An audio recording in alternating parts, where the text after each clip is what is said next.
The movie is awesome, and I'm so happy that for the first time this year, a sci-fi film doesn't treat the audience like we're stupid. Thank you very much. That was the goal.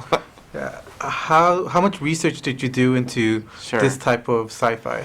Yeah, into the technology. A lot, actually. I mean, I come from a digital business background, so I've spent a lot of time, almost 20 years, professionally thinking about how people use computers and how those interactions are a reflection of how we want to be, who we think we are, right?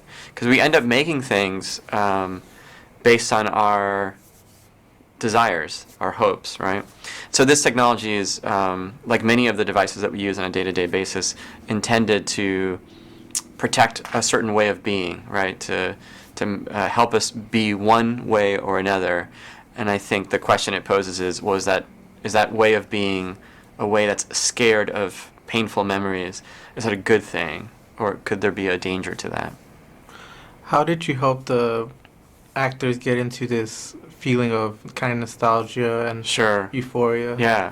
Well, Aisha does a really good job. So especially when she's in front of the mirror, one of the scenes early on in the movie, she really, she's thirsty, as they say. I think we all, and certainly, actors are better at conveying this, but we all have at one time or another, fallen into that trap of wanting to be in another time and place. Usually we can't get it. Almost always we can't. The premise of this technology is that you can. For me, that was not so much the challenge. The challenge with the actors was making sure that they knew, since we shoot out of sequence with the script, where in their evolution as people who are undergoing a crisis, right? This sort of horrible doubt and anxiety. Where are they in that evolution? There's lots of questions of who did this horrible thing, and so to make sure that when we were shooting, they knew, how much do I know about this horrible thing? That was my biggest challenge. So there's that very amazing twist at the end. How did you come to that conclusion? How did you reach that point?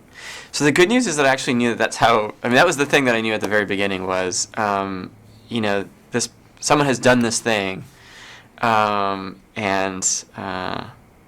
it's changed them. So the hard thing was making sure that we didn't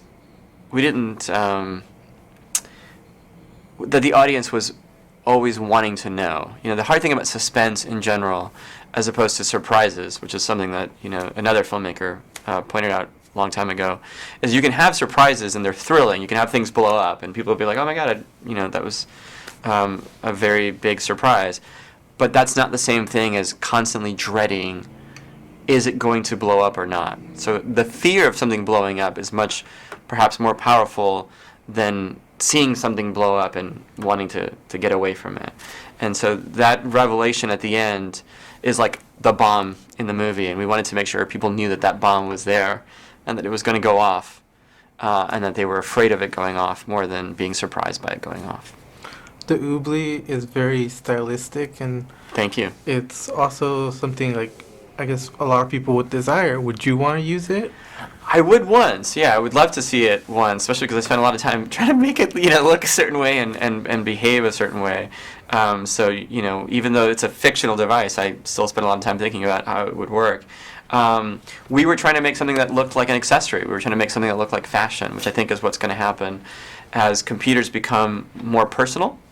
The phone is an interesting device. We still call them phones, even though they're really just computers that can make phone calls. But I don't think we're going to stop there. I think eventually we'll end up using computers as jewelry. And I think this oobleck device, which is like a piece of jewelry, is an example of what is to come.